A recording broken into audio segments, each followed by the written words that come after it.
ஆண்டவரும் இரட்சகருமாகிய கிறிஸ்து இயேசுவின் ஈடு இணையில்லாத நல்ல நாமத்தினாலே இந்த நல்ல மாலை நேரத்துடன் சிலுவை தியானத்தை குறித்து தியானிக்கும்படியாய் வந்திருக்கிற நல்ல தருணத்திற்காய் நான் காத்திருக்க நன்றி செலுத்துகிறேன். தேவன் கொடுத்த நல்ல ஸ்லாக்கியத்திற்காக நான் காத்திருக்க நன்றி செலுத்துகிறேன்.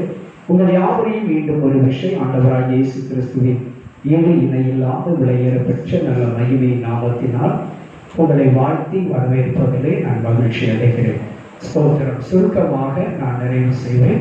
ஸ்தோத்திரம். ரொம்ப நேரம் எடுத்துக்கொள்ள மாட்டேன். என்னென்று சொன்னால், சிலுவையின் பாடுகளை குறித்து தியானித்தால் நாட்கள் போதாது, மாதங்கள் போதாது, வருடங்கள் போதாது. ஸ்தோத்திரம். என்னென்று சொன்னால், சிலுவையிலே இயேசு கிறிஸ்து நமக்காக சொல்லி வைத்ததான 7 பொன்மொழிகள் உண்டு. அல்லேலூயா. சிலுவை குறித்ததான ஸ்தோத்திர அப்போஸ்தலனாகிய பவுல் சொல்லுகிற பொழுது கூட சிலுவை பற்றியதான உபதேசம் பெற்றுக்கொள்வதற்கு எப்படி இருக்குமா? வைத்தியமாய் இருக்கிறதா? அது கர்த்தர் ரட்சிக்கப்படுகிற உங்களுக்கும் நமக்கு எப்படி இருக்குமா?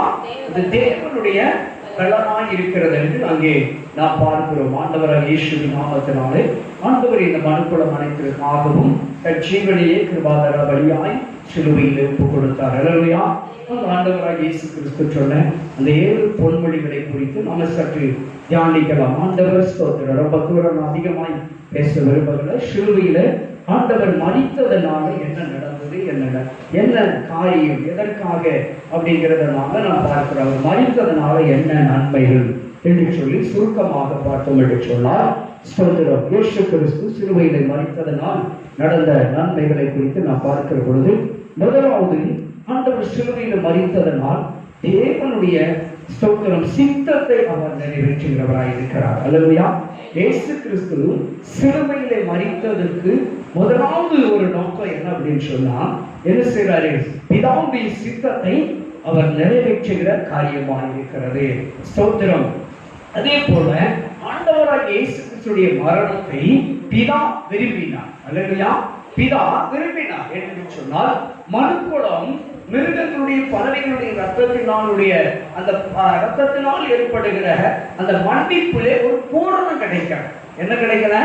ஒரு பூரணமான திருப்திகரம் இல்லாததுனாலதான் ஒரு ரத்தம் எப்படி ஒரு மனிதனால் பாவம் தோன்றியதோ அதே போல ஒரு மனிதனுடைய ரத்தமே சிந்தப்படணும், மனுக்குலத்துக்கு மனிதனுடைய ரத்தம் தான் தீர்வு என்று சொல்லி பிதா அறிந்ததனால் அது பிதா இயேசுவை சிலுவை மரணத்துக்கு அனுமதி கொடுத்தார். அல்லேலூயா. அப்ப இயேசு சிலுவையில் மரிப்பது பிதாவின் அனுமதியாக இருக்கிறது. அல்லேலூயா. அது மாத்திரமல்ல, மூன்றாவது ஒரு காரியம், மனித உணர்வின் அடிப்படையில் வேதனைகளை ஏற்று சுமந்தார். அல்லேலூயா. சிலுவையில் அவர் மரித்ததனால் என்ன காரியம் என்று சொன்னால், அவர் மனித உணர்வின் அடிப்படையில் வேதனைகளை என்ன செய்தாராம்? ஏற்று சுமந்தார் என்று சொல்லி நாம் பார்க்கிறோம். நாம் ஒரு மனிதனை இன்னொரு மனிதன் காயப்படுத்துகிற பொழுது, ஏதாவது ஒரு விதத்திலே தாக்குதல் நடத்துகிற பொழுது எப்படி ஒரு வேதனைகளை நாம் உணர்வோமோ அதே போல நம்மை போலவே மனித உணர்வின் பூர்வமான ஒரு உணர்வோடு தேவன் அந்த பாடுகளை பெற்றுக் கொண்டார். அல்லேலூயா. ஸ்தோத்திரம். அடுத்தது பாத்தீங்கன்னா, மனித குல பாவம் சாபம் நீங்க அவர் தானே சாபமானார், பாவமானார் என்று கொரிந்தியர்ல நாம் பார்க்கிறோம். ஸ்தோத்திரம். அல்லேலூயா. மனுக்குலத்துடைய எல்லா பாவத்தையும் சாபத்தையும் என்ன செய்திருக்கிறார்? சிலுவையில நிறைவேற்றி முடித்திருக்கிறார். இனி நீங்களும் நான் என்னத்தை சுமக்க வேண்டிய தேவையில்லை.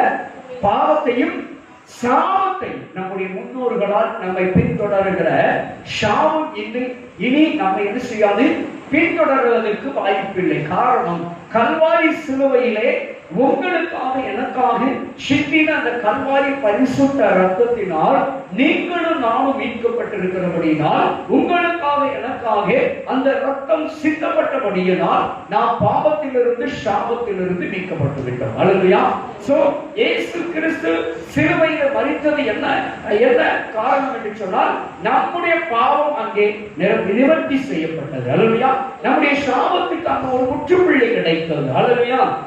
அது மாத்திரமல்ல, அவர் மாம்சத்தில் வெளிப்பட்டபடியால் ஸ்தோத்திர வேதனை அனுபவிப்பதும் தேவன் சித்தமாகவே இருந்தார். அல்லேலூயா. அதுவும் தேவ சித்தமாக தேவன் படுகிற பாடுகள். அவர் சாட்டையால் என்ன செய்யப்பட்டார்? அடிக்கப்பட்டார். தலையில் என்ன செய்யப்பட்டார்? குட்டப்பட்டார். ஸ்தோத்திரம். காரி முகத்திலே துப்பப்பட்டார். இதையெல்லாம் யார் அனுமதித்தார்? தேவன் அனுமதித்தார். அல்லேலூயா. குமாரன் இதையெல்லாம் பெற்றுக்கொள்ள வேண்டும், சகித்துக் கொள்ள வேண்டும் என்று சொல்லி அவர் உங்களுக்காக பிதாவின் ரூபத்தை கொள்ளையாடின பொருளாய் கொண்டவர் உங்களுக்காக எனக்காக அடிமையின் ரூபம் எடுத்தார். அல்லேலூயா. உங்களுக்காக எனக்காக என்ன எடுத்தாரு? அடிமையின் ரூபம் எடுத்தார். ஸ்தோத்திரம். நீங்களும் நானும் ஐஸ்வர்யவான்களாய் மாறுவதற்கு, தரித்திரர்களாய் இருக்கிற நம்மை ஐஸ்வர்யவானாய் மாற்றுவதற்கு அவருடைய சிலுவை மரணம் நமக்கு உதவியாக இருந்தது. அல்லேலூயா. ஆதலால் சிலுவை மரணத்தினால் நமக்கு ஒரு என்ன கிடைத்தது? ஒரு ஆசீர்வாதம் கிட்டி சேர்ந்ததை பார்க்கிறோம். அது மாத்திரமல்ல, அவர் ஸ்தோத்திரம் சத்தத்தில் ஒரு வலிமை இருந்தது. சிலுவையிலே அவர் மகா சத்தமாய் கூப்பிட்டார் என்று பார்க்கிறோம். பாருங்க, இந்த சத்தத்துல என்ன இருந்துச்சு? ஒரு வலிமை. இந்த பூவுலகமே என்ன செய்ததா? அதிர்ந்தது என்று சொல்லி நாம் பார்க்கிறோம். ஸ்தோத்திரம். 6ஆம் மணி வேளையிலிருந்து 9ஆம் மணி வேளை வரை இந்த பூமி எப்படி இருந்துச்சு? இருண்டது, அந்தகாரமாய் இருண்டு போயிற்றான். அல்லேலூயா. சூரியன் என்ன செய்யல? மறைந்து விட்டது, தன் ஒளியை நிறுத்தி கொண்டது. அந்தகாரம், அந்த பூமியை அந்தகாரப்பட்டது, இருள் அடைந்தது. காரணம் என்ன தெரியுமா?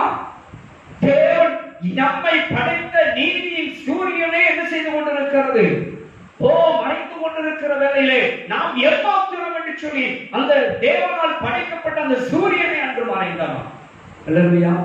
பாருங்க, சிலுவையினால் எவ்வளவு ஒரு காரியங்கள் நமக்காக. அது மாத்திரமல்ல, ஸ்தோத்திரம், ஒரு பெரிய விஷயம் பாருங்க.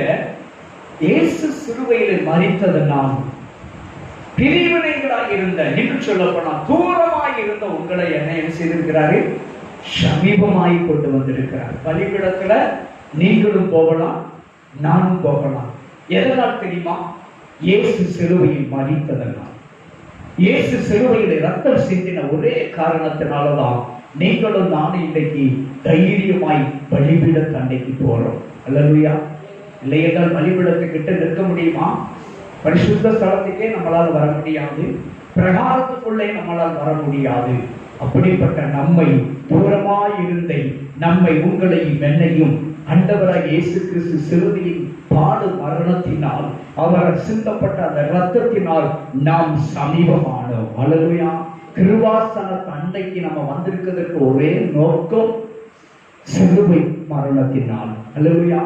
ஆக இப்படி பல பட்டியல்களை நாம் அடுக்கிக் கொண்டே போகலாம். இயேசு கிறிஸ்து சிலுவையின் மரணத்தின் நிமித்தமாய் நமக்கு கிடைத்த பல நன்மைகளை குறித்து நாம் பார்க்கிறதா இருக்கிறது. அல்லேலூயா. ஆண்டவர் ஸ்தோத்திரம். 7 வார்த்தைகளை நான் சுருக்கமாக உங்களுக்கு அறிமுகப்படுத்தி நான் கடந்து சொல்கிறேன். வருங்காலங்களில் இந்த 7 வார்த்தைகளையும் ஒவ்வொரு நாட்கள் தியானிக்கலாம். ஏன்னா இந்த 7 வார்த்தையை சுருக்கி பேச முடியாது. இந்த 7 வார்த்தைக்குள் தான் மொத்த வேதாகமத்தினுடைய கருத்துக்களும் உள்ளடங்கியிருக்கிறது. மொத்த உலகத்தினுடைய ஆளுகை தன்மைகளும் 7 வார்த்தைக்குள் அடங்கியிருக்கிறது. இந்த 7 வார்த்தையை 2 பிரிவுகளாக பிரிக்கலாம். இந்த 7 வார்த்தைகளை 2 பிரிவுகளாக பிரிக்கலாம். சோ அநேக பரிசுத்தவான்கள் சொல்லுவார்கள், நான் அடிக்கடி யோசிப்பேன், சிலுவையிலே நான் அடிக்கடி ஆர்டிகல் போட்டிருக்கிறேன். ஸ்தோத்திரம், யூடியூப்ல கூட இருக்குதுன்னு நினைக்கிறேன். ஸ்தோத்திரம், மீண்டும் அதை கேட்டுக்கொள்ளலாம். பாருங்க, சிலுவையில் பூத்த 7 பூக்கள். எத்தனை பூக்கள்? சிலுவை மரத்தில் சிலுவையில் பூத்த 7 பூக்கள். அந்த 7 பொன்மொழிகள் அப்படி பாருங்க. சிலுவையின் 7 பொன்மொழிகள். ஆண்டவராகிய இயேசு கிறிஸ்து சிலுவையில் தொங்குகிற பொழுது தன் ஜீவனை பிதாவினிடத்திலே அர்ப்பணிக்கிறதுக்கு முன்பாக 7 பொன்மொழியான வார்த்தைகளை அவர் பிரயோகம் பண்ணினார். அதை 2 வகைகளாக பிரிக்கலாம். 1 to 3 வரை ஒரு பகுதியாகவும், 4, 5, 6, 7 ஒரு பகுதியாகவும், 2 பகுதிகளாக அதை நாம் பிரித்து பார்க்கலாம். அதை நான் சுருக்கமாக உங்களோடு விளக்கி நான் கடந்து செல்ல விரும்புகிறேன். ஸ்தோத்திரம். அந்த ஒவ்வொரு வார்த்தையும் நிறைய ஆழமாய் பேச வேண்டும் என்றால் காலங்கள் போதாது. சுருக்கமாக அறிமுகப்படுத்தி நம்ம மீண்டும் வருகிற நாட்களிலே அதை ஒவ்வொன்றாய் தியானித்துக் கொள்ளலாம். கர்த்தர் நல்லவராய் இருக்கிறார். ஸ்தோத்திரம். பிதாவாகிய தேவன் நமக்காக பிரபஞ்சத்தினுடைய மனுக்குலத்திற்காக தன் ஒரே பேரான குமாரனை சிலுவையில் ஒப்புக் கொடுத்தார். அல்லேலூயா. ஸ்தோத்திரம். அது தேவ சித்தமாய் இருந்தது. கெத்செமனே பூங்காவிலே இயேசு கிறிஸ்து எப்போது செபிக்கிறது போல காட்டி கொடுப்பதற்கு முந்தின நாம் ஆண்டவர் என்ன செய்தார்? கெத்செமனே பூங்காவில் சீசர்களோடு போய் கண்ணீர் விட்டு மனங்கசந்து என்ன செய்தாரு? செபம் பண்ணினார். என்ன செய்தாரு? செபம் பண்ணினார். வேர்வை வேர்வெல்லாம் எப்படி விழுந்துச்சா? ரத்த துளிகளாய் இந்த பூமியில விழுந்தது. அவருடைய வேர்வையெல்லாம் ரத்த துளிகளாய் பூமியில விழுந்தது. அப்பொழுது அவர் ஒரு வேண்டுதல் செய்தார் பாருங்க. கடைசி வேண்டுதல். அவர் தனக்காக செய்த ஒரே ஒரு வேண்டுதல். இயேசு கிறிஸ்து பிதாவை நோக்கி ஒரு வேண்டுதல் செய்தார். பிதாவே, உமக்கு சித்தமானால் இந்த பாத்திரம் என்ன செய்யணும்? என்னை விட்டு அகன்று போகட்டும். உமக்கு சித்தமானால். ஆண்டவருடைய சித்தத்துக்கு கடைசி நிமிடத்துல கூட ஆண்டவர் இந்த பூமியிலே காட்டி கொடுப்பதற்கு முன்பாக யூதர்களால் கைது செய்யப்படுவதற்கு முன்பாக ஒரு இறுதி ஜெபத்தில் அவர் சொல்றார், பிதாவினுடைய சித்தத்தின்படி ஆகுகிறது. உங்க சித்தத்துக்கு நான் ஒப்புக் கொடுக்கிறேன். நம்ம எல்லா காரியத்தையும் யாருடைய சித்தத்துக்கு ஒப்புக் கொடுக்கணும்? தேவனுடைய சித்தத்துக்கு ஒப்புக் கொடுக்கணுங்கிற ஒரு மாடல் ஜெபத்தையும் கெத்செமனே பூங்காவிலே கர்த்தர் செய்து காண்பித்தார். அல்லேலூயா. சோ அப்படியான ஆண்டவர் காட்டி கொடுக்கப்படுகிறார். காட்டி கொடுத்தது யாரு? அன்பான சீசன். அவர் 12 பேர்களில் ஒருவனாகிய யூதாஸ் காரியத்து இயேசுவை செய்தார். அன்பான முத்தத்தினால் காட்டி கொடுத்தார். அல்லேலூயா. சோ காட்டி கொடுத்த மாத்திரத்திலே அவர் பொந்தி பிலாத்து ஏரோது என்ற நியாயஸ்தானத்துக்கு முன்பாக நிறுத்தப்படுகிறார். ஸ்தோத்திரம். அங்க பாருங்க, அப்படி அவர் நிறுத்தப்படுகிற வேளையில் அவருக்கு தீர்ப்பு வழங்கப்படுகிறது. ரோம பேரரசினால் வழங்கப்படுகிற தண்டனை மிகவும் ஒரு கொடிய தண்டனை. என்னன்னு சொன்னா, அவர்களுடைய உச்சக்கட்ட தண்டனை என்னன்னா, சிலுவையிலே அடித்து கொலை செய்வதுதான், சிலுவையில் அடித்து தொங்க விடுவதுதான் அவர்களுடைய உச்சக்கட்ட தண்டனையாக இருந்தது. ஸ்தோத்திரம். ஒவ்வொரு நாட்டுக்கும் ஒவ்வொரு விதமான மரண தண்டனைகள் குற்றவாளிகளுக்கு உண்டு. ஆனால் அந்த நாட்களிலே ரோம பேரரசுகளால், ரோம ராஜ்யத்திலே ரோம பேரரசுகள் என்ன பண்ணிச்சு? குற்றவாளிகளை சிலுவையில் அறைந்து தொங்க விடுவது அவருடைய தண்டனையின் வழக்கமாக இருந்தது. ஸ்தோத்திரம். குற்றவாளி, 2 குற்றவாளிகளுக்கு மத்தியில் நம்ம அப்பா நிரபராதியும் என்ன செய்தார்? தண்டிக்கப்பட்டவராய் நின்றார். அல்லேலூயா. ஆண்டவர் உங்களுக்காக எனக்காக குற்றமற்ற ஒரு நபர் நமக்காக சிலுவையிலே தொங்கினார், காட்டி கொடுக்கப்பட்டார். அல்லேலூயா. ஸ்தோத்திரம். அப்படிப்பட்ட தேவன் அந்த சிலுவையில் பயன்படுத்தின 7 பொன்மொழிகளில் ஒன்றாகிய முதல் வார்த்தை ஸ்தோத்திரம். லூக்கா சுவிசேஷம் வாசிங்க 23வது அதிகாரம் 34வது வசனத்தை வேகமாக வாசிக்கலாம். அப்பொழுது இயேசு, பிதாவே இவர்களுக்கு என்ன செய்யும்?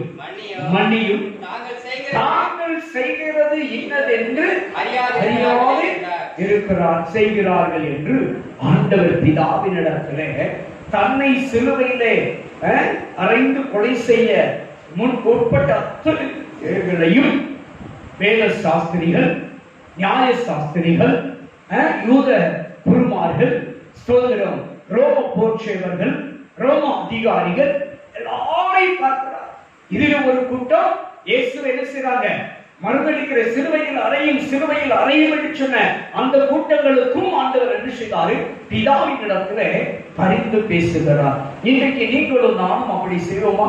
நமக்கு எதிராக ஒருத்தர் செயல்பட்டார்னா அவரை நம்ம என்ன செய்வோம்? சொல்லுங்க. நிச்சயமா எதிர்த்து போராடுவோம். இல்லைன்னா அவருக்கு எதிர்த்து எப்படியாவது அவரை நம்மளும் 2 அடியாவது, எப்படியாவது ஒரு தாக்குதல் நடத்தி எப்படியாவது அவரோடு போராட வேண்டும் என்று தீர்மானித்து விடுவோம். எதிராளியை ஜெயிக்க விடக்கூடாது என்பதில், எதிராளியை விட நான் எதிரை சளைத்தவன் என்று மாறுதட்டி விடுவோம். அல்லேலூயா. ஆனா இயேசு சொல்லுகிறார், மன்னிப்பு குறித்து ஒரு அருமையான நல்ல வார்த்தை. தனக்கு எதிராய் செயல்பட்ட அத்தனை பேரையும், தன்னை காட்டி கொடுத்தவர்கள், தன்னை கொட்டினவர்கள், காரி துப்பினவர்கள், தன்னை சாட்டையால் அடித்தவர்கள், சிலுவையிலே தன்னை ஆணிகளால் அடித்த எல்லா போர்ச்சவர்களும் சிலுவைக்கு கீழே நிற்கிற பொழுது இயேசு சொல்லுகிறார், பிதாவினிடத்திலே, ஆண்டவரை இவர்கள் இன்னதென்று அறியாமல் செய்கிறார்கள். அல்லேலூயா. இதில் ஒரு ரகசியம் இருக்கு. ஆண்டவர் சொன்னார், இன்னதென்று என்ன செய்கிறாங்க? அறியாமல் செய்கிறாங்க. அவங்க நினைச்சிட்டாங்க. எப்படி நினைச்சிருக்கிறாங்க? அவங்க பொந்தி பிலாத்து, ஏரோது, ஒரு கூட்ட கிறிஸ்துவுக்கு விரோதமான கூட்டங்கள் எல்லாம் நினைச்சிட்டாங்க, நம்ம இவரை சிலுவையில் அடிச்சிட்டோம், பொய் சாட்சி சொல்லி இவரை குற்றவாளின்னு தீர்மானித்து இவருக்கு தண்டனை வாங்கி கொடுத்துட்டோம், அப்படி என்றுதான் அவர்கள் நினைத்தார்கள். பிதாவுக்கு விரோதமாக இவர் செயல்பட்டாரு என்று சொல்லி பொய் சாட்சிகளை தயார் பண்ணி தங்களுடைய ராஜ்யத்தை காத்துக் கொள்வதற்காக அவர்கள் இயேசுவை நாம் சிலுவையில் அறைந்து விட்டோம் என்று அவர்கள் எண்ணினார்கள். ஆனால் அவர்கள் இன்னதென்று அறியாமல் செய்கிறார்கள் என்று ஆண்டவர் சொன்னார்ல. அதுல அர்த்தம் என்ன தெரியுமா? அவங்க தெரியாம அடிச்சுட்டாங்க. ஆண்டவரே, பிதாவே, அவங்களுக்கு தெரியாம அடிச்சுட்டாங்க, அவங்களெல்லாம் மன்னிச்சிருக்கிறதுனால அந்த வார்த்தைக்கு ஆண்டவர் அர்த்தம் சொல்லல. அந்த அர்த்தத்தை, அந்த வார்த்தை அதற்காக சொல்லல. இன்னதென்று அந்த வார்த்தையில தான் அழுத்தம் இருக்கிறது. அறியாமல் செய்தாருங்கிற வார்த்தைக்கு முன்னால ஒரு அழுத்த வார்த்தையை வச்சிருக்கிறார். அதுல ஒரு அழுத்தம் இருக்கு பார்த்தீங்களா? இன்னதென்று. இன்னதென்று அப்படின்னா பிதாவின் சித்தம் என்று அவர்களுக்கு தெரியாது. இயேசு கிறிஸ்து சிலுவையில் அடிக்கப்பட்டு மரித்து 3ஆம் நாள் உயிர் பெற வேண்டும் என்பது தேவ சித்தம் என்று அவர்கள் அறியவில்லை. அறியாததனாலதான் அவர்கள் எல்லாம் வேடிக்கை பார்த்துக் கொண்டிருக்கிறார்கள். தண்டனை என்று வேடிக்கை பார்த்துக் கொண்டிருக்கிறார்கள். இயேசு கிறிஸ்து சிலுவையில் அடிக்கப்பட்டது தண்டனை என்று அவர்கள் நினைத்தார்கள். ஆனால் இயேசுவுக்கு தெரிந்தது அது தண்டனை இல்ல, பிதாவினுடைய சித்தம். இயேசு கிறிஸ்து காட்டி கொடுப்பதற்கு முன்பாகவே இதை சீசர்களுக்கு சொல்லுகிறார். குமாரன் காட்டி கொடுக்கப்படுவார், சிலுவையில் அறையப்படுவார், மரித்து அடக்கம் பண்ணப்படுவார், 3ஆம் நாள் உயிர் தருவார், பிதா எழுப்புவார் என்று சீசர்களிடத்தில் சொல்லியிருக்கிறார். அல்லேலூயா. சோ அப்படிப்பட்ட ஆண்டவர், அதனாலதான் அந்த அழுத்தமான வார்த்தையை வச்சார். ஆண்டவரே, பிதாவே, இவர்கள் நீர் சிலுவையில ஒப்பு கொடுத்தது இவங்களுக்கு தெரியாது, அதனால பிடிச்சு அடிச்சுட்டாங்க. இவங்க நினைச்சிட்டாங்க, தவறான எண்ணம் கொண்டு என்ன சிலுவையில அடிச்சுட்டாங்கன்னு அவங்க நினைச்சிருக்காங்க. தயவு செய்து நீ நினைச்சேறோம், அவங்களெல்லாம் மன்னிச்சிரும். சிலுவையில அவங்க தெரியாம செஞ்சிட்டாங்கிறது நீர் என்னை அனுமதித்திருக்கிறீர் என்பது அவர்களுக்கு தெரியாது. ஆதலால் அப்படி ஒரு தவறான எண்ணம் கொண்டு நான் பாவி, நான் பிதாவுக்கு விரோதமாக செயல்பட்டுட்டேங்கிற எண்ணத்தோடு என்னை அடித்து விட்டேன் என்று அவர்கள் நினைத்தார்கள் என்று சொன்னால், தயவு செய்து நீர் அவர்களை எல்லாரும் மன்னித்தருளும். அல்லேலூயா. ஆண்டவருடைய பரிந்து பேசுவதற்கு பாருங்க, ஒரு பெரிய காரியங்கள் நமக்காக இயேசு ஒவ்வொரு நாளும் பரிந்து பேசிக் கொண்டிருக்கிறார். இப்படித்தான் நாம் ஒவ்வொருத்தரையும் ஒவ்வொரு நாள் என்ன செய்யணும்? மன்னிக்கிறவர்களாய் காணப்படணும். அல்லேலூயா. நாம ஒவ்வொருத்தரையும் ஒவ்வொரு நாளும் இந்த உலகத்திலே ஸ்தோத்திரம் ஒரு வசனம் இருக்கு பாருங்க. தானியேல் தீர்க்கதரிசன புத்தகத்துல 9:10 வாசிங்க பார்ப்போம். தானியேல் 9:10 என்னாச்சு? எடுத்து வாசிங்க.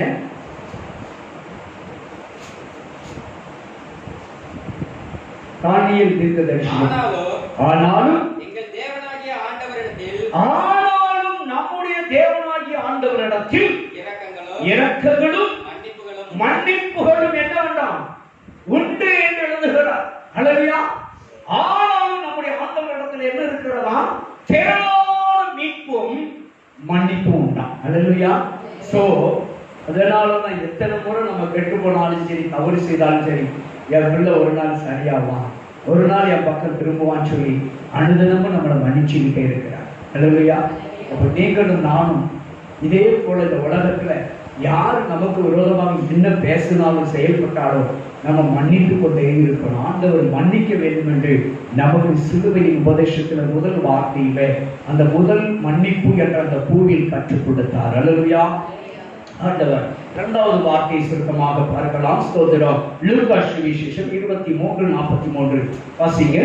லூக்கா சுவிசேஷம் 23வது அதிகாரம் 2வது பூ என்ன என்று பார்ப்போம். முதல் பூ மன்னிப்பு, இரண்டாவது பூ வாசிங்க. 23 இயேசு அவனை நோக்கி இன்றைக்கு நீ என்னுடனே கூட பரதேசியில் இருப்பாய் என்றார். அல்லேலூயா.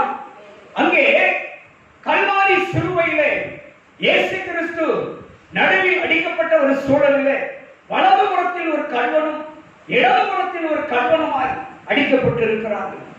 அதிலே ஒரு கல்வன் ஆண்டவரை மறுதலிக்கிறவனாய் காணப்படுகிறான். வலதுபுறத்தில் இருக்கிற கல்வனோ, ஐயோ நீயும் நானும் அந்த கல்வனை, இடதுபுறத்தில் இருக்கிற கல்வனை பார்த்து சொல்லுகிறான், நீயும் நானும் தண்டனைக்கு உரியவர்கள். காரணம், இந்த தண்டனைக்குரிய பாவத்தை நீயும் செய்திருக்கிறாய், நானும் செய்திருக்கிறேன். ஆதலால் இந்த தண்டனைக்கு நீயும் நானும் உரியவர்கள். ஆனாலும் எந்த பாவமும் அறியாத இவர் ஏன் இந்த தண்டனைக்குரியவர்? இவர் தண்டனைக்குரியவர் அல்ல. அவர் நீதிமான், அவர் பரிசுத்தர். ஆண்டவர் சொன்ன ஒரு வார்த்தையை உன்னிப்பாய் கவனித்திருக்கிறான். முதல் வார்த்தை அவர் சொன்ன வார்த்தை என்ன செஞ்சிருக்கிறான்? அந்த கல்வன் கவனித்திருக்கிறான். அதனாலதான் அவன் பார்த்தான், ஐயோ ஒரு நல்ல தருணம் நமக்கு கிடைத்திருக்கிறது, நல்ல வாய்ப்பு நமக்கு கிடைத்திருக்கிறது. கிடைத்த வாய்ப்பை, கிடைத்த தருணத்தில் நாம் என்ன செய்து கொள்ள வேண்டும்?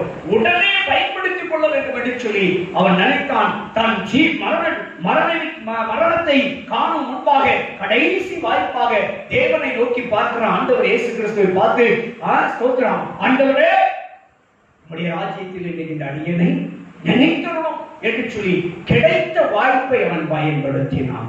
அதுபோல நீங்களும் நானும் ஆண்டவர் நமக்கு எப்பொழுதெல்லாம் தருணம் கொடுக்கிறாரோ, வாய்ப்பு கொடுக்கிறாரோ, அந்த வாய்ப்பை பயன்படுத்திக் கொள்ள வேண்டும். அல்லேலூயா. அதே போல இந்த பரதீசு அப்படிங்கிற வார்த்தைக்குள்ள போனோம்னா அது பெரிய சலப்பஸ். அதை இன்னொரு நாள் உங்களுக்கு கற்றுத்தருக்கிறேன். ஸ்தோத்திரம். பரதீசு அப்படின்னா நிறைய பேர் என்ன நினைச்சிட்டு இருக்காங்க சொல்லுங்க? பரலோகம் நினைச்சிட்டு இருக்காங்க. அது பரலோகம் இல்லை, இளைப்பாறும் ஸ்தலம். பரதீசு அப்படின்னா பேரடைஸ், அப்படிதானே? பேரடைஸ் அப்படிங்கிறது அதுக்கு தமிழ் அர்த்தம் ஹீப்ருல என்ன எழுதுகிறார்னா ஏதேன் அப்படின்னு அர்த்தம். ஏதேன் என்றால் தோட்டம் என்று அர்த்தம். சரிங்களா? அப்போ தோட்டம், பரதீசு அப்படின்னா தோட்டம். அதைத்தான் வெளிப்படுத்தல் 2:4 நினைக்கிறேன். வாசிங்க. 2:4 ரொம்ப அழகா எழுதியிருப்பார். வாசிங்க. வெளிப்படுத்தல் 2வது அதிகாரம் 4வது வசனத்துல அது உறுதிப்பாடு அதில் இருக்கும். ஆனாலும் ஆவியிலே கொண்டிருந்த அன்பை விட்டாய் என்று ஒரு குறைவு. அதுல 14வது வருஷம் நினைக்க ஸ்தோத்திரம். அதிலே தான் இருக்கு. 2வது அதிகாரத்தை நான் எடுத்துறேன். நீ பரதேசின் மத்தியில் இருக்கிற ஜீவ விருட்சத்தின் கனியை புஷிப்பா என்று அங்கே வெளிப்படுத்தல எழுதியிருக்கிறார். வாசிங்க. 7வது வருஷம் 7 வாசிங்க. ஆவியானவர் சபைக்கு சொல்றது காது உள்ளவன் என்ன செய்யணுமா? கேட்க கடவன். ஜெயம் கொள்ளுகிறவன் எவனோ அவனுக்கு தேவனுடைய பரதேசியின் மத்தியில் இருக்கிற ஜீவ விருட்சத்தின் கலையா. அப்ப பரதேசியின் மத்தியில் இருக்கிற ஜீவ விருட்சத்தின் கனியை நான் கொடுப்பேன், புஷிக்க கொடுப்பேன் என்று சொல்றார். அப்ப பரதேசு என்றால் என்ன அப்படின்னா தோட்டம். ஏதேன் அர்த்தம். ஏதேன் என்றால் தோட்டம் என்று அர்த்தம்.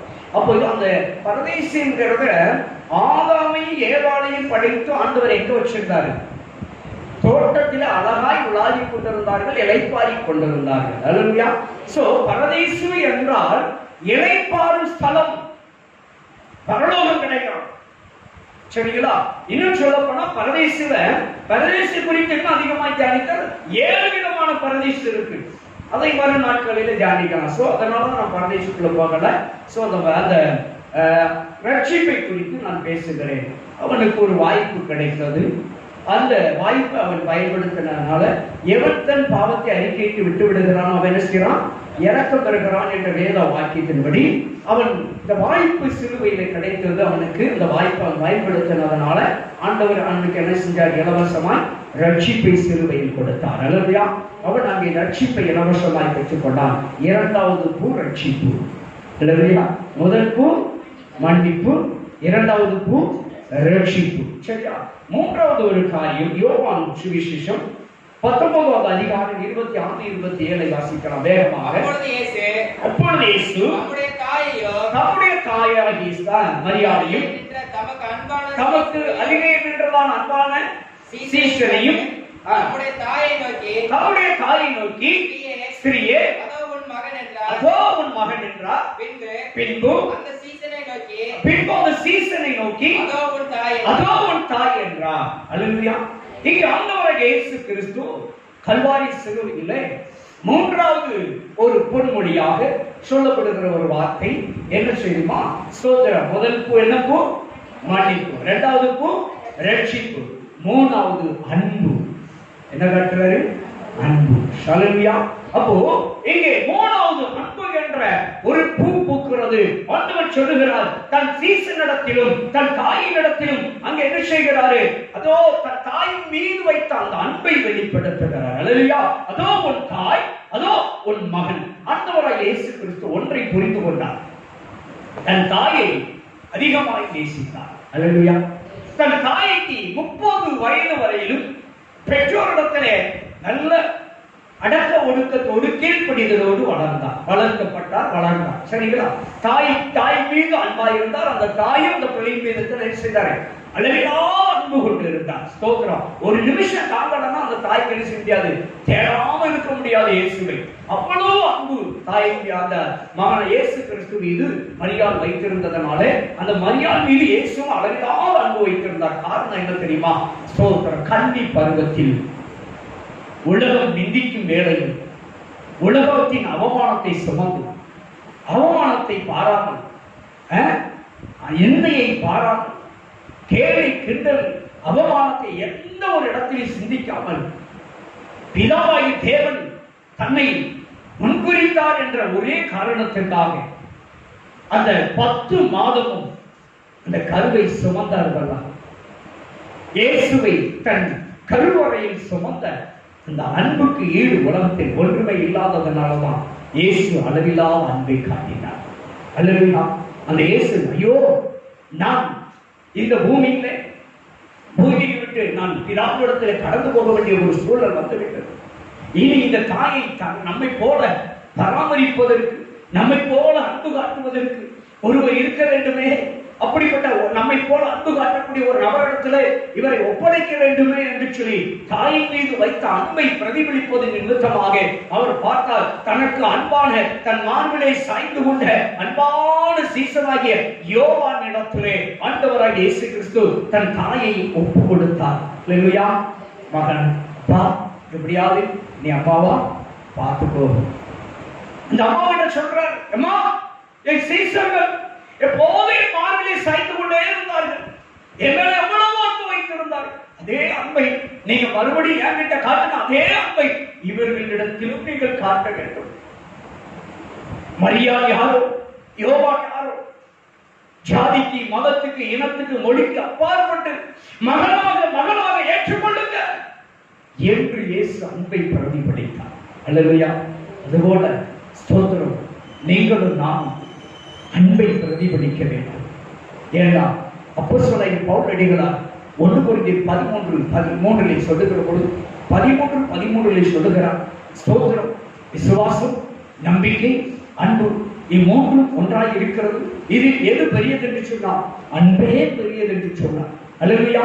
அதே போல வெளிப்படுத்தல் 2:4 வாசிக்கிற பொழுது, நீ ஆதியிலே கொண்டிருந்த அன்பை விட்டுவிட்டாய், உன் அன்பை புதுப்பித்துக் கொள் மகனே மகளே என்று சொல்லி அன்பின் பிரமாணங்களை குறித்து அழகாக எழுதினார். அதனால் நீங்களும் நானும் அன்பை யாரிடத்திலும் அளவில்லாதபடிக்கு காட்ட வேண்டும். நாம் அன்புள்ளவர்களாய், எல்லோரையும் சிநேகிக்கிறவர்களாய் காணப்படணும். அன்பு எப்பொழுதும் எல்லாரிடத்திலும் வெளிப்படணும். அல்லேலூயா. சோ மூன்றாவது பூ என்ன பூ? அன்பு. மன்னிப்பு, ரட்சிப்பு, அன்பு. சரிங்களா? நாலாவது ஒரு பூ பூத்தது, நாலாவது ஒரு பொன்மணி, அதுதான் அங்கலாய்ப்பு. நாலாவது அங்கலாய்ப்பு. சரியா? ஆண்டவர் நாலாவது ஒரு வார்த்தை சொல்லுகிறார். ஸ்தோத்திரம். வாசிங்க மத்தேயு 27:46. ஸ்தோத்திரம். 9ஆம் மணி நேரத்தில் இயேசு ஏலி ஏலி லாமா சப்தானா என்று மிகுந்த சத்தமிட்டு கூப்பிட்டார். அதற்கு என் தேவனே ஏன் என்னை கைவிட்டீர் என்று அர்த்தமா? தேவனுடைய அங்கலாய்ப்பு நாம் ஏற்கனவே பார்த்தோம். ஆண்டவர் மாம்ச ரூபத்துல நமக்காக மனித சரீரத்தோடு வேதனைப்பட்டார். எவ்வளவு வேதனை இருக்கும்! அத்தனை வேதனைக்கு மத்தியில ஆண்டவர் தன்னுடைய வேதனைக்காக எந்தவனை ஏன் என்னை கைவிட்டீர் என்று சொல்லல, தனக்காக அவர் சொல்லல. ஆண்டவரே, இத்தனை நன்மைகள், இத்தனை அற்புதங்கள், எத்தனை அடையாளங்கள் இவர்கள் மத்தியில் செய்தேன், இன்னும் என்னை மறுதளித்து விட்டார்களே என்று ஒரு அங்கலாய்ப்பை கர்த்தர் வெளிப்படுத்தினார். அல்லேலூயா!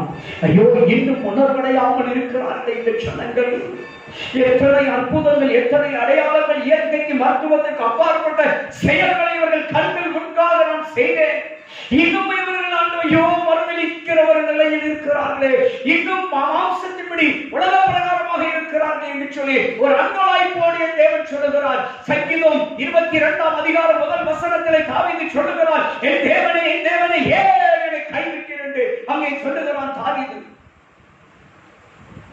அன்பு தேவ பிள்ளைகளே, ஆண்டவருடைய அங்கலாய்ப்பு, என் ஜனங்கள் எத்தனை சத்தியங்கள், எத்தனை ஜெபங்கள், எத்தனை உபவாசம், ஆனாலும் இன்னும் முழுமை பெறவில்லையே என்று ஒரு அங்கலாய்ப்பை அங்கு வெளிப்படுத்துகிறார். 22ஆம் சங்கீதம் முழுவதும் வீட்டில் போய் வாசித்து பார்த்தீர்கள் என்று சொன்னால் கல்வாரி சிலுவையின் பாடுகள் அனைத்தும் அங்கு எழுதப்பட்டிருக்கிறது. 53ஆம் ஸ்தோத்திரம் எசேயா தீர்க்கதரிசி 53ஐ வாசித்தீர்கள் என்று சொன்னால் சிலுவையின் பாடுகள் அங்கு எழுதப்பட்டிருக்கிறது. என் அன்பு தேவ பிள்ளைகள், தேவன் உங்களுக்காக எனக்காக சிலுவையில் அங்கலாய்த்தார். ஓ மகனே மகளே, மனம் திரும்புங்கள், ரட்சிப்பின் பாத்திரத்தை கையில் எடுத்து நீங்களும் நான் கிறிஸ்துவை நோக்கி பார்க்க வேண்டும். உங்களுக்காக எனக்காக தேவன் அங்கலாய்க்கிறவராய் காணப்பட்டார். அல்லேலூயா! ஸ்தோத்திரம். 5வது ஒரு பூ பாருங்க, ஸ்தோத்திரம், தவிப்பு. 5வது தவிப்பு. ஸ்தோத்திரம். வாசிக்கலாம். யோவான் சுவிசேஷம் 19ஆம் அதிகாரம் 28வது வசனம். யோவான் 19:28. அதன் பின்பு எல்லாம் முடிந்தது போதும். இயேசு காடியை வாங்கிய பின்பு எல்லாம் முடிந்தது என்று சொன்னார். அல்லேலூயா! ஆண்டவர் நல்ல ஒரு பாருங்க, இங்கே ஸ்தோத்திரம் என்ன அப்படின்னா 5வது பொண்ணுக்கு முடிப்பு, சாரி இது தவிப்பு, சரியா? தவிப்பு. அப்போ ஆண்டவர் இங்கே தன்னுடைய தாகத்தை வெளிப்படுத்துகிறார். ஸ்தோத்திரம். தாகமாய் இருக்கிறேன், சாரி தாகமாய் இருக்கிறேன் என்று சொல்றார். 5வது என்ன சொல்றாரு? தாகத்தை குறித்து தவிப்பு, தாகத்தை குறிக்கிறார். சங்கீதம் 42:2 சொல்லுகிறது, தாகத்தை சொல்லுகிறான். வாசிங்க. சங்கீதம் 42ஆம் அதிகாரத்தில் 2வது வசனம். ஆண்டவராகிய இயேசு கிறிஸ்து உலக பிரகாரமான தண்ணீர் தாகத்தை குறித்தாங்க எழுதவில்லை. நீங்கள் அதனாலதான் அந்த போர் சேவர்கள் எல்லாம் ஐயோ அவருக்கு தாகம் எடுத்து விட்டது என்று சொல்லி கடற்காரனை ஸ்தோத்திரம் முக்கி அவருக்கு கொண்டு கொடுத்தார்கள். ஆனால் தேவனுடைய சரீரத்தில் ஏற்பட்டதோ மாம்ச தாகம் அல்ல, தண்ணீர் தாகம் அல்ல. 42ஆம் சங்கீதம் 2வது வசனம் சொல்லுகிறது, என் ஆத்துமா தேவன் மேல் ஜீவனுள்ள தேவன் மேலே எப்படி இருக்கிறதா? தாகமாய் இருக்கிறது. இந்த சிலுவையின் காரியங்கள் முடிந்தவுடனே என் பிதாவுடைய வலது பாரிசத்தில் உட்கார வேண்டிய அந்த தாகம், என் தேவனை எப்பொழுது சந்திப்பேன் என்ற தாகம் உங்களுக்கு எனக்கு இருக்க வேண்டும். தேவனை சந்திக்க செய் ஆயத்தப்படு என்று வேதம் சொல்லுகிறது. உங்களுக்கும் எனக்கும் என் தேவனை சந்திக்க வேண்டும் என்ற ஒரு தாகம் இருக்க வேண்டும். நமக்கு ஒரு ஜெப தாகம் இருக்க வேண்டும், வேத தியான ஒரு தாகம் இருக்க வேண்டும், ஆத்தும தாகம் இருக்க வேண்டும், சபை மீது ஒரு தாகம். தேவனை சந்திக்கிற ஐயோ என் தேவனை சந்திக்கிற தாகம்.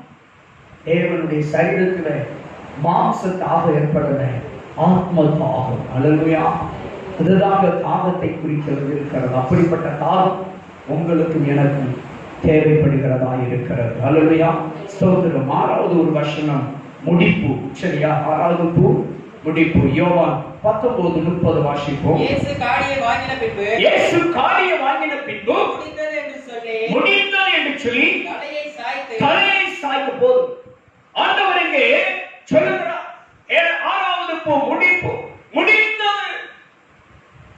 தேவன் தன்னுடைய கரத்திலே கொடுத்த சகல பொறுப்புகளையும் நேர்த்தியாய் நான் செய்து முடித்து விட்டேன். சிலுவையில் நியாயப்பிரமாணத்தை சிலுவையில் நிறைவேற்றி முடித்தேன். எவ்வளவு அருமையான ஒரு வார்த்தை. தேவன் கொடுத்த பொறுப்புல நம்ம உண்மையா இருக்கணுமா? 3 நபர்கள் நான் எடுத்துக்காட்டுக்கு சொல்லுகிறேன், வேகமாக சொல்லி முடிக்க நான் ஆசைப்படுகிறேன். தேவன் நோவாவுக்கு ஒரு வேலை கொடுத்தார். என்ன வேலை கொடுத்தார்? எப்பா எல்லாரும் பாவத்திலே மூழ்கிவிட்டார்கள், எல்லாம் பாவம் பெருகிவிட்டது. அதனால் நீ என்ன செய், ஒரு பேழையை செய், இன்னென்ன விதமாய் செய் என்று சொல்லி ஆண்டவராகி பிதாவாகி தேவன் நோவாவுக்கு ஒரு பேழையை செய்யும்படியான ஒரு வேலையை கொடுத்தார். தேவன் கொடுத்த வேலையை அவர் அழகாய் ஒரு நல்ல பேழையை செய்து முடித்தார் என்று ஆதியாகமத்தில் வாசிக்கிறோம். அழகாய் செய்து முடித்தார். கொடுத்த வேலையை சரியாய் செய்து முடிக்க வேண்டும். வேலையை சரியாய் செய்து முடித்தார். அதே போல 2வது ஒரு மனிதர் மோசேக்கு ஒரு காரியத்தை கொடுத்தார். பரலோகத்தின் சாயலாக, பரலோகத்தில் இருக்கிற தேவாலயத்துக்கு சாயலாக ஒப்பாக இந்த பூமியிலே இந்த வனாந்தரத்திலே ஒரு ஆசரிப்பு கூடாரம் சாதிக்க வேண்டும் என்று சொல்லி ஒரு மாடலை கர்த்தர் கொடுத்தார். அந்த மோசே அந்த மாடலின்படி தேவன் கொடுத்த அந்த அடையாளத்தின்படி ஒரு ஆசரிப்பு கூடாரத்தை செய்து முடித்தான் என்று அங்கே யாத்திராகமத்தில் வாசிக்கிறோம். கொடுத்த பொறுப்பில் சரியாய் செய்து முடித்தார்கள். அதே போல இன்னொரு நபர் சாலமோன் தேவாலயத்தை கட்டுகிறார். தகப்பன் செய்ய முடியாத, தகப்பன் காலத்தில் நடக்காத ஒரு காரியத்தை ஆண்டவர் வாக்குத்தத்தம் பண்ணினார். நான் உன் பிள்ளையை கொண்டு, உன் மகனை கொண்டு எனக்கு ஒரு ஆலயத்தை கட்டுவேன் என்று சொன்னாரே, அதே ஆலயத்தை சாலமோனை கண்டு அருமையும் இனிமையுமாக ஒரு தேவாலயத்தை ஆண்டவர் ஸ்தோத்திரம் இஸ்ரவேல் மக்கள் எகிப்து தேசத்திலிருந்து 480வது ஆண்டிலே தொடங்குகிறார்கள். 480வது ஆண்டிலே தொடங்கி 40 ஆண்டு காலம் தேவாலயத்தை கட்டி முடித்தார்கள். சாலமோன் ராஜ்ஜியபாரத்தின் காலத்திலே சாலமோன் தேவனுக்கு என்று ஒரு தேவாலயத்தை அழகாய் தேவன் சொந்த பிரகாரமாய் கட்டி முடித்தார் என்று இருக்கிறது. 1 ராஜாக்களை பார்க்கிறோம். என் அன்பு தேவ பிள்ளைகளே, இப்படி கொடுத்த பொறுப்பை சரியாய் செய்து முடிக்க வேண்டும். நம்ம எந்த பொறுப்புல இருக்குங்கிறது முக்கியம் இல்லை. நமக்கு கொடுத்த பொறுப்பு அதுல உண்மையாய் இருக்கணும், அதை செம்மையாய் செய்யணும், அதை நன்மையாய் செய்யணும், அதை விரும்பி செய்யணும். அல்லேலூயா. பிதா கொடுத்த பொறுப்பை ஆண்டவராகிய இயேசு கிறிஸ்து 30 ஆண்டுகாலம் தன் தகப்பனுக்கும் தாய்க்கும் பெற்றோருக்கு கீழ்ப்படிந்து இருந்துட்டு பிதாவுடைய சித்தத்தை, பிதாவுடைய கொடுத்த பொறுப்பை 3.5 ஆண்டு காலம் 31 வயதிலிருந்து 33 வயசு வரைக்கும் 3.5 ஆண்டு காலம் ஆண்டவர் தேவ ராஜ்யத்தை குறித்து இந்த உலகம் வந்து போய் ஆண்டவர் என்ன செஞ்சாரு? கிராமமாய் போய் பிரசங்கித்தார் என்று வேதத்திலே பார்க்கிறோம். தேவ சித்தத்தை செய்து முடித்தார். அல்லேலூயா. நியாய பிரமாணத்தின் காரியங்களை சிலுவையிலே நிறைவேற்றி முடித்தார். அல்லேலூயா. எல்லாம் சரியாய் செய்து முடித்தார்கள். நீங்களும் நான் தேவன் நமக்கு கொடுத்த பொறுப்பை, இந்த உலகத்துல நமக்கு என்ன பொறுப்பு இருக்கோ அந்த பொறுப்புல உண்மையா இருக்கணும். அதை சரியா செஞ்சு முடிச்சா நிச்சயமாய் பலன் கிடைக்கும். அல்லேலூயா. சோ 6வது பூ முடிப்பு. சரிங்களா? அப்போ எல்லாம் முடிந்தது என்று சொன்னா 7வது ஒரு காரியம், ஸ்தோத்திரம், 7வது ஒரு பூ ஒப்புவிப்பு. என்ன செஞ்சாரு? ஒப்பு கொடுத்தார். வாசிக்கலாம். லூக்கா சுவிசேஷம் 23:46. இயேசு பிதாவே உம்முடைய கைகளில் என் ஆவியை ஒப்புவிக்கிறேன் என்று ஒப்புவித்தார். அல்லேலூயா. மகா சத்தமாய் கூப்பிட்டு, பிதாவே என் ஆவியை உம்முடைய கையில் ஒப்புவிக்கிறேன். என் வேலை முடிஞ்சிச்சு. பிரதர் கையில் ஒரு கான்ட்ராக்ட் வந்து ஒரு பில்டிங் கட்டி முடிச்ச உடனே என்ன பண்ணுவீங்க? எல்லாம் முடிஞ்சோடனே சப்மிட் பண்ணுவீங்களா? ஒப்புவிப்பீங்களா? அப்படிதானே? அவங்களோட சாவியை ஒப்படைச்சிருவீங்களா வேலை முடிஞ்சதுக்கு அப்புறம்? அது நமக்கு இனிமே தேவையில்லை. புரிஞ்சுச்சா? நம்ம வேலை முடிஞ்சதுக்கு அப்புறம் அந்த சாவி ஆட்சி போயிடும், உரிய ஒரு இடத்துல போயிரும்ல. அதே போலதான் ஆண்டவருடைய வேலை முடிஞ்சிட்டு இனி என்ன வேண்டாம், ஆண்டவரே என் ஆவி உம்முடைய கரத்துல நான் ஒப்புக் கொடுக்கிறேன். அல்லேலூயா. பிதாவே, என்னுடைய ஆவி என்ன செய்றேன்? உம்முடைய கரத்தில் நான் ஒப்புக் கொடுக்கிறேன். நான் மாம்சத்தில் பிறந்த சரீரம் எங்க அடக்கம் பண்ணப்படணும்? பூமியில் அடக்கம் பண்ண வேண்டி இருக்கிறது. ஏனென்று சொன்னால் இந்த ஆவி யாருடையது? உம்முடையது. ஆனால் என் ஆவி உம்முடைய கரத்தில் ஒப்புவிக்கிறேன். நீ செய்த எல்லா காரியத்தை முடிச்சாச்சு, நான் இனிமே எல்லாத்தையும் உங்கள்கிட்ட ஒப்படைச்சு போறான்னு சொல்லி பொறுப்பாய் ஒப்படைத்தார். அல்லேலூயா. நம்ம கரத்துல ஒரு காரியத்தை கத்து கொடுத்துட்டாங்க, அதை சரியா செஞ்சு முடிச்சு கையில கொடுத்தோம். அல்லேலூயா. அதான் ஒப்புவிப்பு. 7 பூக்கள். அல்லேலூயா. என்ன பூ சொல்லுங்க பார்ப்போம். மன்னிப்பு, ரட்சிப்பு, அன்பு, அங்கலாய்ப்பு, தவிப்பு, முடிப்பு, ஒப்புவிப்பு. 7 பூக்கள் சிலுவையில் பூத்து, இந்த பூவோடு நீங்களும் நானும், நாராய் இருக்கிற நீங்களும் நானும் இணைந்தால் நம்முடைய வாழ்க்கை நறுமணமாக இருக்கும். அல்லேலூயா. ஸ்தோத்திரம். இப்படிப்பட்ட இந்த சூழ்நிலையில தான் நான் சொல்லுவாங்க, உலகத்துல ஒரு பழமொழி சொல்லுவாங்க. என்ன சொல்லுவாங்க? பூவோடு சேர்ந்த நானும் மனம். சிலுவையில் பூத்த அந்த 7 பூக்களோடு ஒன்றுக்குமே உதவாத குப்பைக்கு போக வேண்டிய நாராகிய நீங்களும் நானும் அந்த பூவோடு இணைந்தோம் என்று சொன்னால் நாமளும் நறுமணம் பேச முடியும். அல்லேலூயா. நம்முடைய வாழ்க்கை நறுமணமாயிருக்கும், நம்முடைய செயல்கள் நறுமணமாயிருக்கும். அல்லேலூயா. அப்படிப்பட்ட ஒரு சூழலிலே தான் ஆண்டவர் விரும்புகிறார். அல்லேலூயா. ஒரு விஷயம், ஆண்டவர் இந்த நேரத்தில் நம்மோடு கூட பேசுகிற வார்த்தைகள் இருந்தால் எல்லாரும் ஆண்டவரை நோக்கி பார்ப்போமா? ஒரு விஷயம் எல்லாரும் ஆண்டவரை நோக்கி. ஆண்டவர் சிலுவையின் மரண பாடுகளை குறித்து ஆண்டவர் நம்மோடு கூட ஒரு தியானிக்கும்படியாக அந்த சிலுவையிலே சொன்ன 7 பொன்மணிகளை குறித்து, சிலுவையின் மரத்தில், சிலுவையின் விருட்சத்தில் பூத்த அந்த 7 பூக்களை குறித்து தியானிக்கும்படியாக கர்த்தர் கொடுத்த இந்த நல்ல வாய்ப்புக்காக ஆண்டவரை நோக்கி பார்ப்போமா? நாம இதை சுருக்கமாக மேலோட்டமாக தான் தியானித்திருக்கிறோம். ஆனாலும் ஆண்டவர் சில காரியங்களை நமக்கு கற்றுக் கொடுக்கிறார். என்ன கற்றுக் கொடுத்தார்? ஆண்டவரை போல நீங்களும் நானும் மன்னிக்கிறவர்களாய் காணப்படணும். நீங்களும் நானும் ஆண்டவரை போல மன்னிக்கிறவர்களாய் காணப்படணும். 2வது காரியம், நம்மிடத்தில் ஒருவன் தவறு செய்ய, நமக்கு விரோதமாய் ஒருவன் செயல்பட்டிருந்து நாம என்ன செய்திருந்தாலும் அவர்களை நாம் அங்கீகரிக்கிறவர்களாய் காணப்படணும். ரட்சிப்பின் பாத்திரங்களாய் நாம் விளக்கத்தக்கதாய் யாராயிருந்தாலும் அவர்களை குற்றங்களை மறந்து அவர்களை நம்ம மன்னித்து அவர்களை அங்கீகரிக்கிறவர்களாய் நாம் காணப்படலாம். அதே போல எல்லாரிடத்திலும் நாம் அன்புள்ளவர்களாய் நம்முடைய ஆதி அன்பை புதுப்பித்துக் கொள்ளவர்களாய் காணப்படலாம். ஆத்துமாக்கள் அழிந்து கொண்டிருக்கிற ஆத்துமாக்களுக்காக ஐயோ நம்முடைய பாவ சாபங்களை எல்லாம் நீக்கும்படியாய் ஒரு அங்கலாய் போது தேவனை நோக்கி என் தேவனை என்று ஆண்டவரை நோக்கி கூப்பிட்டு அங்கலாய் போது தேவனை நோக்கி நம்ம பார்த்தோம் என்று சொன்னால் தேவனுடைய பாவ சாபத்தை அக்கிரமங்களை எல்லாம் மன்னித்து நமக்கு இரக்கம் பாராட்டுகிற ஒரு தேவனாய் இருக்கிறார். என் அன்பு தேவ பிள்ளைகளே, அந்த இயேசு இன்றைக்கு கற்றுக் கொடுத்திருக்கிறார். உங்களுக்கு எனக்கு ஒரு ஆத்தும தாகம் இருக்கணும், சபையின் மீது ஒரு தாகம் இருக்கணும், ஆத்துமாக்கள் மீது பாரமுள்ள ஒரு தாகம் இருக்க வேண்டும். மாம்ச தாகம் அல்ல, ஆவியில ஒரு தாகம் இருக்க வேண்டும். ஆத்துமா மீது ஒரு தாகம் இருக்க வேண்டும். எழுப்புதலின் மீது ஒரு தாகம் இருக்க வேண்டும். சபையின் மீது ஒரு தாகம் இருக்க வேண்டும். அழிந்து கொண்டிருக்கிற ஆத்துமாக்கள், இருளில் இருக்கிற ஆத்துமாக்கள் ரட்சிக்கப்பட வேண்டும் என்ற ஒரு ரட்சிப்பின் தாகம் நமக்கு இருக்க வேண்டும். தேவனை சந்திக்க வேண்டும் என்ற ஒரு பெரிய தாகம் நமக்கு இருக்க வேண்டும். பிள்ளைகளே, தேவன் கொடுத்த காரியம் சின்ன காரியமானாலும் சரி, பெரிய காரியமானாலும் சரி, அது நல்ல முறையில நம்ம செய்து முடிப்போம் என்று சொன்னால் தேவன் நம்முடைய காரியங்களை அங்கீகரிக்கிறவராய் இருக்கிறார். தேவன் கொடுத்த எல்லா காரியத்தையும் செய்து சரியாய் செய்து முடித்து அவருடைய கரத்தில் ஒப்புக் கொடுத்தோம் என்று சொன்னால் அவர் நம்மை ஆசீர்வதிக்கிறவராகவே இருக்கிறார். நம்மை உயர்த்துகிறவராய் இருக்கிறார். அவர் நம்மை விடுவிக்கிறவராய் இருக்கிறார். அவர் நம்மை தப்புவிக்கிறவராய் இருக்கிறார். அவர் உங்கள் கண்ணீரை துடைக்கிறவராய் இருக்கிறார். கிருபை நிறைந்த பரிசுத்தமான பிதாவே, எங்களோடு பேசுவீங்கப்பா, எங்களோடு பேசுவீங்க பிதாவே. இவர்கள் இன்னதென்று அறியாமல் செய்கிறார்கள், மன்னித்தொருளும் என்று சொல்லி அப்பாத கல்வனை பார்த்து சொல்லி இன்றைக்கு நீ என்னோடு கூட பரதேசி மத்தியில் இருப்பாய் என்று சொன்னீங்கப்பா. ஆண்டவரே ஸ்தோத்திரம்.